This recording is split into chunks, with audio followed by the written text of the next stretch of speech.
Venezuela está candela, donde todo el mundo con hierro se ampara. Venezuela está candela, corre que el hombre no tiene balas. This paper stems from a rap video that circulated through social networks during the salida and the student-led protest that took place in Venezuela February to May of this year. Venezuela's on fire.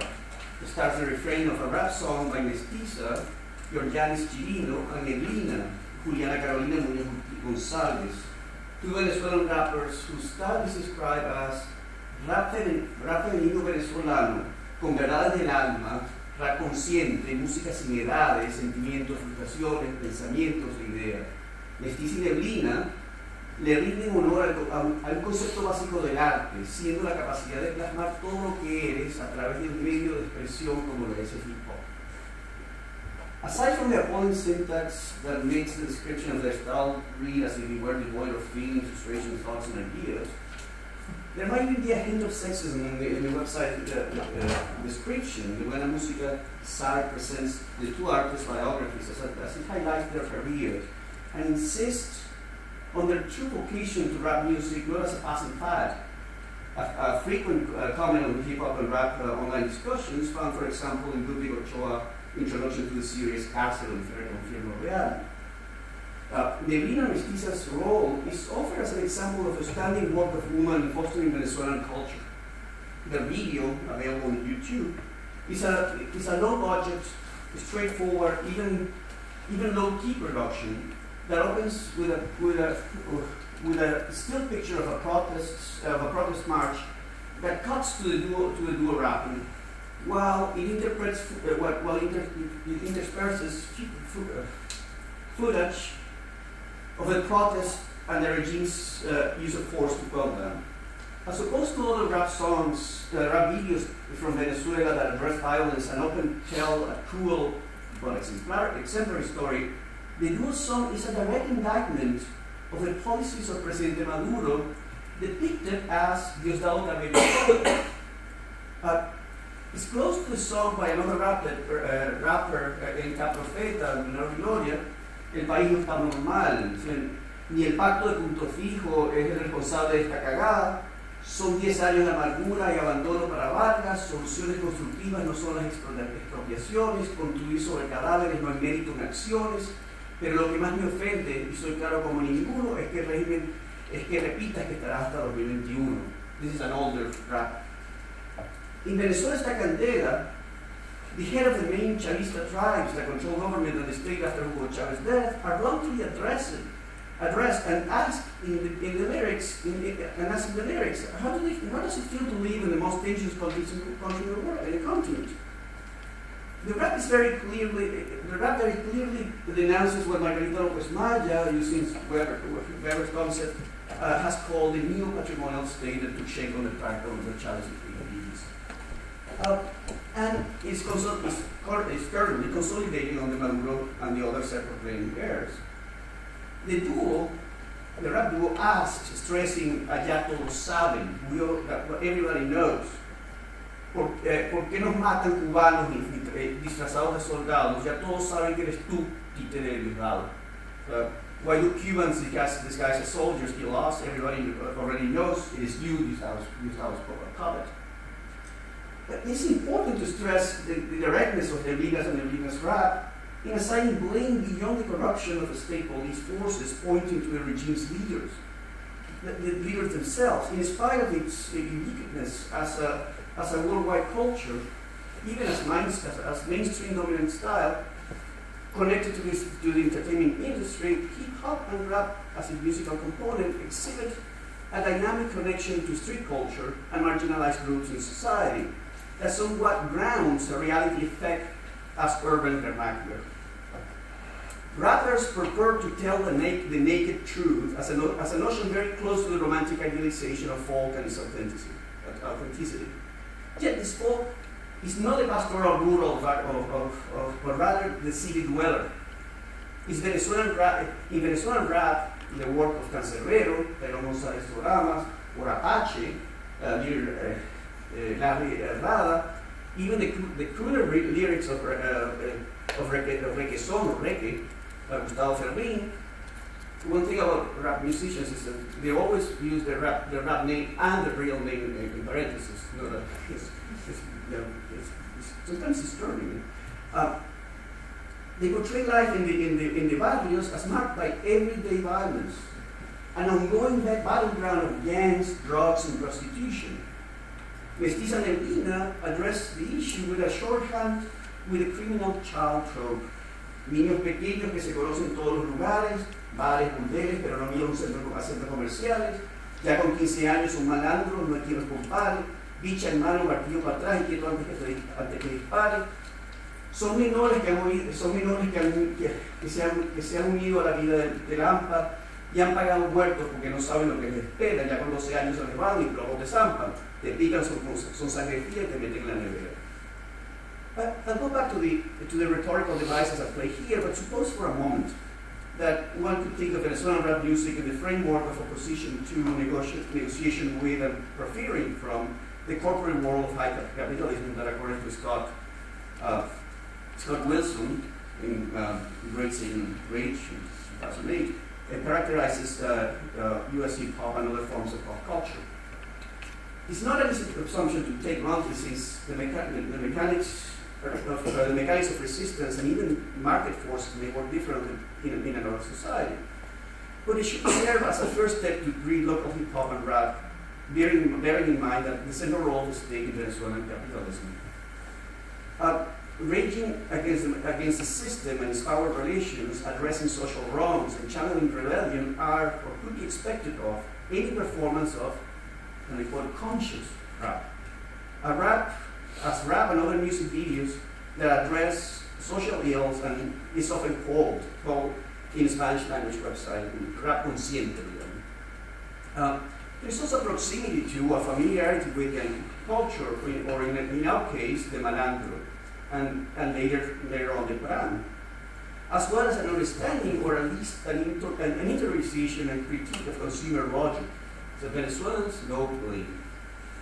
In the case of women's rap, it should not be far-fetched to look for issues of independence, control, and sexuality common to US performers, as well as what Gwendolyn Poe has termed for US blacks, wrecking. It's like, or the disruption of dominant masculine discourses. The vast theoretical and historiographical work of Anglo-American rap and hip-hop provides a useful blueprint to read and make comparisons of the translation and appropriation of rap outside of the US borders. Global hip-hop, with its multiple variants, including state-sponsored hip-hop festival in France, will take any analysis to question of globalized modernity and, as Russell Potter in Spectacular Vernacular suggests, to a sophisticated postmodernism, a highly adaptive and active.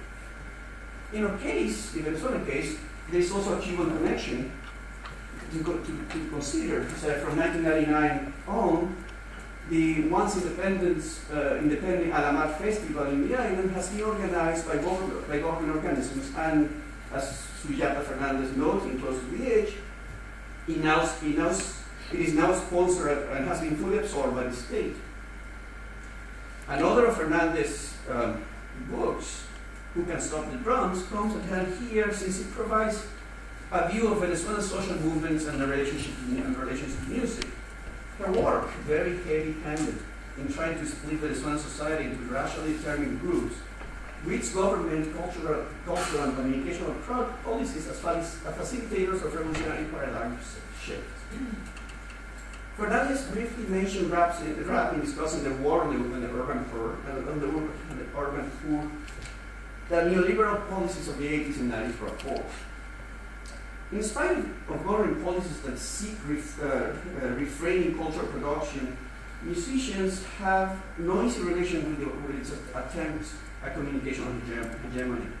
In 2010, for example, the artist Juan Chot, Juan David Chacon, wrote and produced a reggae video on Caracas called Rotten Town, with lyrics in English. In the video, a boy gets shot. I don't know if you're familiar with it. A boy gets shot in front of his friend while playing marbles in the street of a barrio, and the court caused a shadow loss of a bullet from his gun. The imagery of the video recasts the scene of the trickle of blood that led Ursula to Jose Arcadio's body in Macondo, a body, the narrator of 100 Years of Solitude's past, whose stench of gunpowder could not be washed away. In Rotten Town, the trickle of blood comes down the cerro and reaches everybody but one girl, perhaps a glimpse of hope, through a visual encoding of Venezuelan society in which everyone stinks of gunpowder. From the buhonero to the beauty queen, everybody gets near by the boy's blood. The message, we're all tainted with and somewhat guilty of the everyday violence that kills innocents, is a message that could resonate with official assessments of crime and violence that calls for citizens to avoid displaying valuables and not drive around with the car windows down, for example. The government, nonetheless, announced to Beatriz Viterbo in August of the same year that the video and the rapper, they called him a rapper, but he wasn't, he was a reggae singer. The video and the rapper will be investigated, and one could surmise under Conatel resort the law. These videos have an interesting rhetorical feature, namely the use of youth, often children, and to some extent, appeal to this underlying traditional family values, to put forth a description of a threatening chaos.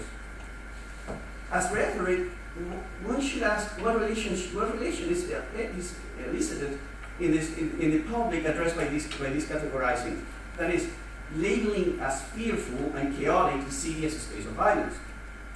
Chaos rhetoric is a term coined by Leslie Smith to analyze, of all things, oppositional strategies of the religious right in the United States. It relies on questioned social or cultural attitudes and emotions that live in fear or the threat put forth by a text. This text, or a video image, use what Burke in language and symbolic action called a terministic screen, a set of terms that redirect attention, and by which language becomes the tool to reshape meaningless data into an inevitable reality. Except that the data here is a matter of wounded in the hospitals and bodies in the war. In Venezuelan film, for example, it's possible to trace the tropes of children and crime to films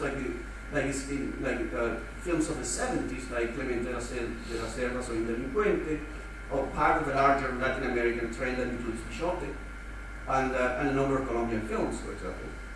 The narrative techniques of video making have encoded general themes, languages, and imagery from filming to production, like the video narrative of Cancerbero or Guancho, or condense them in lyrics like Mestizas and Neblinas, niños pequeños que se conocen en todos lugares.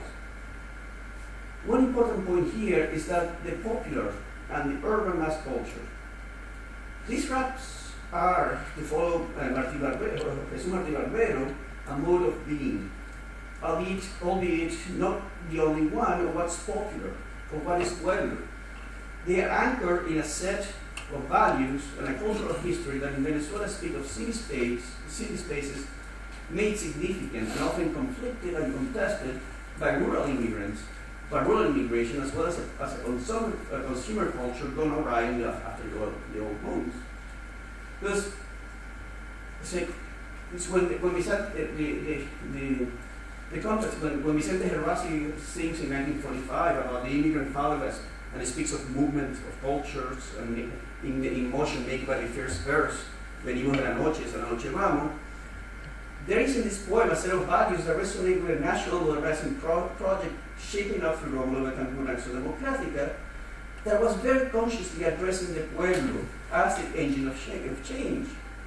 Later on, in 1983, the very same verse is taken by the group of poets of Tráfico in a parodic gesture and rewritten in a manifest that starts Venimos de la noche y hacia la calle vamos. In a parodic gesture that acknowledges city space as a ground of culture, as cultural aesthetic objects, both Gervasi's and Gervasi's verse and traffic rhetoric, are heavy in metaphors, are vehicles of meaning. They can take a reader from one space of discourse to another and trigger a sense of taste. Thinking of the Kantian critique. The songs and videos in question here inhabit and embody a new realism, that of the event, the instant that split times, and makes the everyday to be other, violently different, a present or rather an everyday in which the future is annihilated. There is no future. What is then the use of metaphor in a world that is crumbling, or even rhetorical devices? In a world where the revealing emancipatory and subversive power of the art world has been diluted in mass media and globalized electronics, the new art is bound to be but a fiction. It's a metaphoric piece is the recast that reproduce the circulating discourses that always already fabricated the present. New art forms, to follow Josefina Luzmer's dictum on literature, construct the world, temporalities, subjects, and territories. I'm left to wonder, la mestiza de Lina might be right. Si así seguimos, no seremos gobernados por Estados Unidos, sino por reptilianos. Thank you.